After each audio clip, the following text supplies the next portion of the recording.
You're not going to believe this patio transformation. I used 20 thrift store finds, plus pieces I already had to decorate everything. Some thrifted items were perfect as is, but others needed some serious help.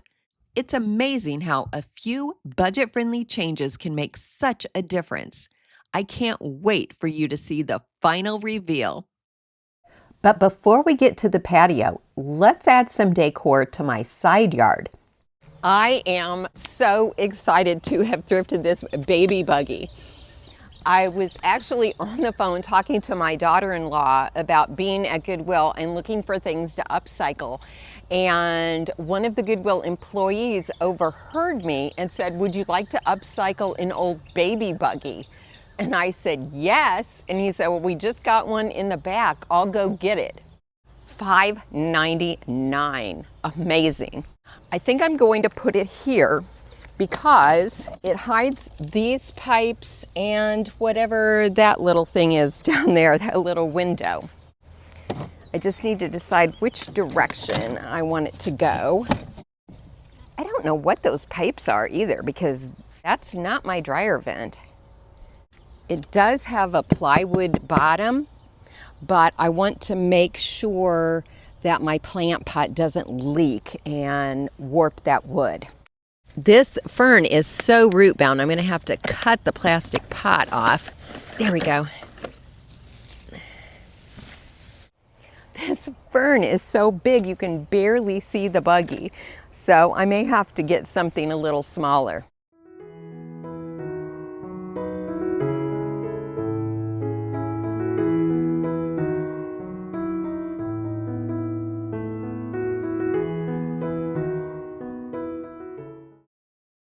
I thrifted this glass vase with a woven covering for $2.99, which seems a little overpriced. I put some old styrofoam inside so I don't have to use so much dirt. And then I'm going to add this lemon ball sedum, which may not be the best plant for this, but we'll see. Then my thought was to cover it with a Dollar Tree cocoa liner so it looks like a mushroom. Let's see if we can feed this little sedum through the holes. It's so delicate though. I'm just going to have to trust that a plant is going to do what a plant does by searching out the sunlight, because I'm not going to be able to pull all of this through. All right, well that did not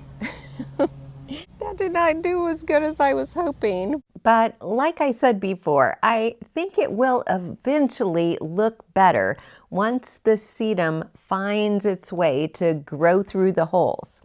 I decided to move the mushroom to a pot on the patio, and I trimmed a little off the cocoa liner and added a landscape pen to help hold it in place.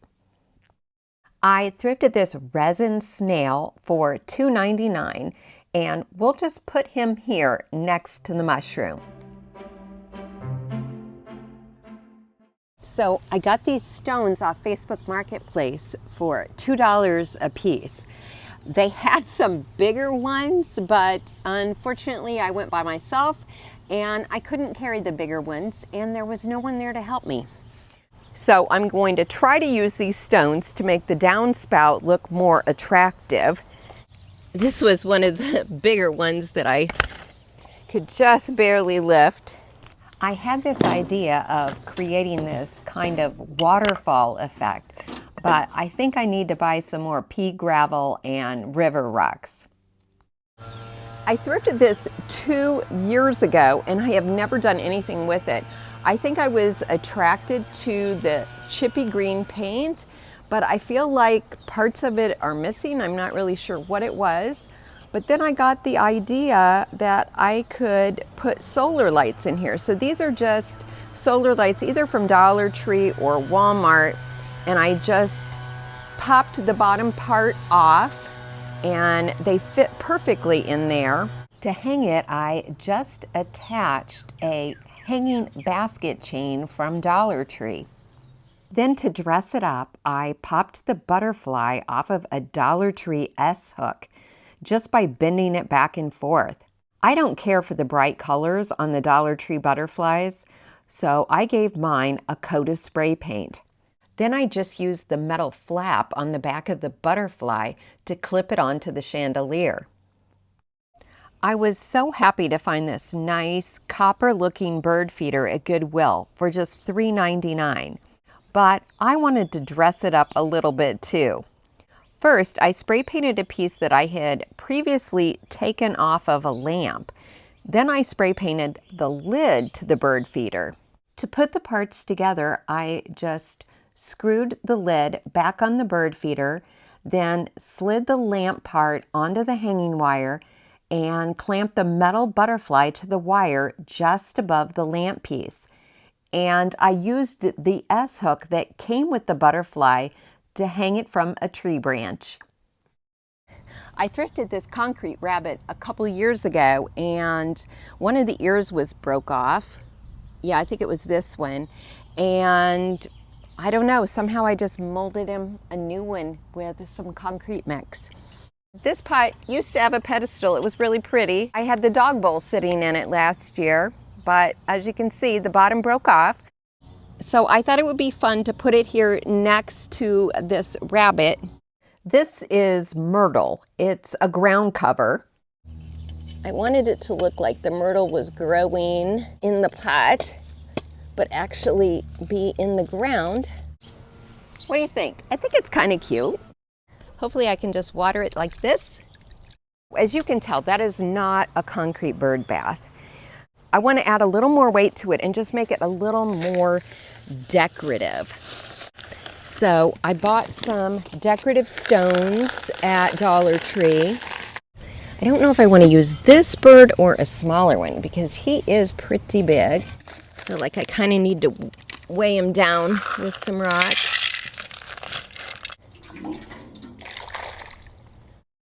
I think it would be fun to have a little plant in there too. Now I'm going to turn off the camera for a minute while I plant this speedwell. And I got a lilac bush back there and it was under $20, and look how big it is. Next up on my to-do list was unpacking all of the patio furniture and figuring out the layout. I always like to switch things up a little from previous years. Even though I'm not planning on buying anything new this year, I still enjoy playing around with the arrangement and giving the space a fresh look. If you've watched my past patio makeovers, then you already know I have a large dark gray outdoor carpet remnant under my pergola. Then I like to layer a smaller, colorful outdoor rug on top to bring in some extra color and personality. I'm not very handy with a leaf blower, so for me, I found the easiest way to clean the furniture and rugs is using an old vacuum cleaner. About 5 years ago, I attached curtain rods to my pergola and bought some tab-top outdoor curtains. They're definitely starting to show their age, so I'll probably need to replace them next summer. To tie them back, I just picked up some blue ribbon from Walmart because if I don't secure them to the post, they really fly around on windy days. I have tried planting live trees on my patio in the past, and they always die. Luckily for me, this year I was able to thrift this faux tree for just $20. It has a really nice shape, and it's covered in twinkle lights. Unfortunately, the lights are not solar. Oh, do the lights not work? Or is it just still too sunny? Oh, I think it's just still too sunny. To keep the tree from tipping over, I added a couple of big stones on top of the base. Then I filled in the empty space around them with some empty water bottles. And then I finished it off with a layer of dirt so it looked natural. So this large blue pillow and these two pattern pillows came from Goodwill, $2.99 each. These aren't outdoor pillows, so I'm going to spray them with this Scotch Guard Outdoor Sun and Water Shield. I got this at Walmart. If you're trying to find this at my Walmart, it was actually in the crafting supply aisle rather than in the garden section. When I get home with my plants, I go around and I place them where I think they would look good and just arrange and rearrange until I'm happy before I start planting them. And I don't know about you, but I never seem to buy enough. I always buy these vinca vines because I like having something droopy over the edge of my pots, and they grow really fast and they're hard to kill and they're super cheap. I am no master gardener, but I do know that it's important to water your plants right away after you transplant them. To add something whimsical to this planter, I'm using this thrift store bulb planter. First, I'm attaching a rusty metal bird cutout I bought from Amazon. It's easy to add to any wood piece with just 2 small screws. I simply drilled 2 small holes in the handle, then secured the bird using the screws that came with it.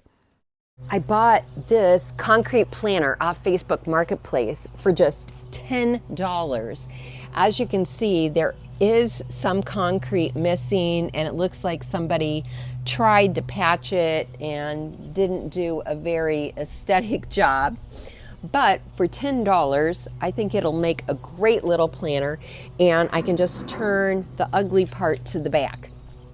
Concrete planters and statuary and bird baths are so expensive. So anytime I can find one at the thrift store or on Facebook Marketplace, I am definitely going to take advantage of that. Okay, I think this says this is an asp fern. Is that right? I guess so. Oh, oh my gosh, I am such an idiot. It's asparagus fern. Yeah, I remember my mom had some of these.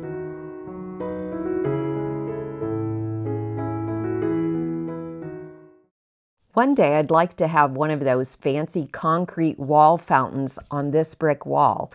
But since they cost about $2,000, this summer I'll just be using this $5.99 mirror from Goodwill. But I am going to dress it up with some faux flowers that I also thrifted at Goodwill. Because of the metal design of the frame, I was able to weave the stems securely through it. And in a couple of spots, I added a little florist wire just to make sure everything stayed in place. Once I was happy with the arrangement, I sprayed the faux stems with the Scotchgard Outdoor Sun and Water Shield. I'm hoping it helps protect the flowers and keeps them from fading. I set aside some of the other really nice stems that I thrifted, but I also decided to tuck a few into some empty spots as fillers until my plants grow. I thrifted this metal stand at Goodwill for $9.99. It was actually a side table, and there was a heavy round piece of clear glass that sat on the top. So I took the glass off and put a cocoa liner in instead. I've already added some dirt in my cocoa liner because I want to set this little statue in here. Thrifted this for $4.99. And then I'm going to put this creeping Jenny here in the front. I think this is going to be such a cute little outdoor vignette.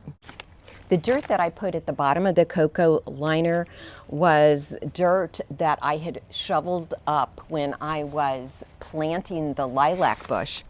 But now I will fill in with some Miracle Grow potting soil. This little statue was an old Goodwill find.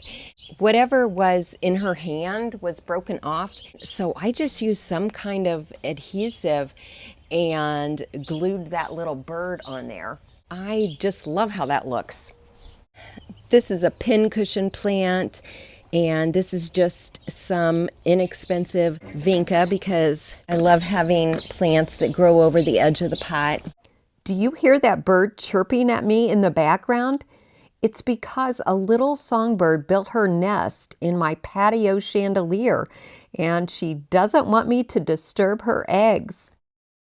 This was a really nice lampshade, but when I picked it up from the Goodwill shelf, I noticed a tear in the inside fabric, but I decided to buy it anyway. I went ahead and ripped off all of the fabric, which wasn't easy because this was a really well-made lampshade. Then I grabbed my glue gun and started gluing little clumps of reindeer moss all over the metal frame. Surprisingly, it went pretty fast. To create a faux outdoor lamp, I placed a solar light inside a tall, skinny plant pot filled with dirt. Then I used the sides of the lamp harp to secure the lampshade into the dirt and position it over the solar light. If you don't have a tall planter like this, you could just attach the mossy lampshade to a regular lamp. I thrifted this large vintage lamp for $9. It was so heavy, I knew it would work perfectly as outdoor decor.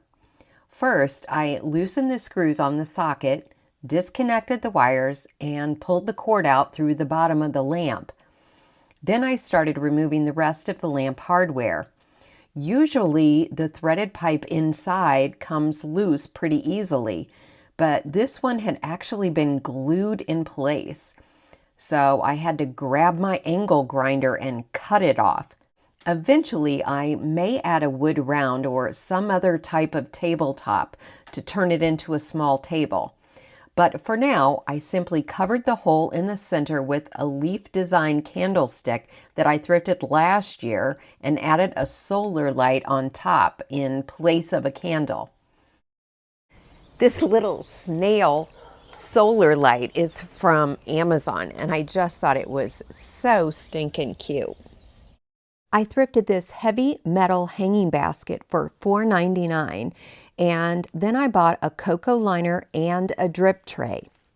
I like putting a little drip tray in there so the plant doesn't dry out. This large fern from Walmart fits the hanging basket perfectly, and I still have room to add a little bit of Miracle-Gro potting soil around the sides. I love this blue and white flower pot that I thrifted for $4. I just added some styrofoam and a thrift store faux flower to create a table centerpiece. I thrifted a pair of 2 wrought iron stands for $2.99 each. I feel like they were meant to hold a gazing ball or maybe a hurricane shade of some kind. I freshened up the metal with a coat of dark blue spray paint, and I also thrifted a box full of battery-operated candles that are smaller than most pillar candles, but they fit perfectly in the openings of these iron stands. I want to get this clematis off of this little cheap plastic trellis that it came with, and I don't want to harm the plant, so I'm going to cut it off. I have a much nicer trellis that I can put it in. I've never had a hummingbird feeder before, although I have seen hummingbirds in my yard a few times. So when I found this one at the thrift store for just $2.99 and in perfect condition, I thought I'd give it a try. This little bowl was only $1.99, and I knew it was the perfect container for some outdoor twinkle lights. I use solar twinkle lights. When I use them in trees, I simply clip the solar panel to an outer branch that gets plenty of sunlight. Then I can place the lights wherever I want.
I hope you enjoyed today's video. And if you want even more ideas for repurposing thrift finds for your yard and patio, here's another video I think you'll like.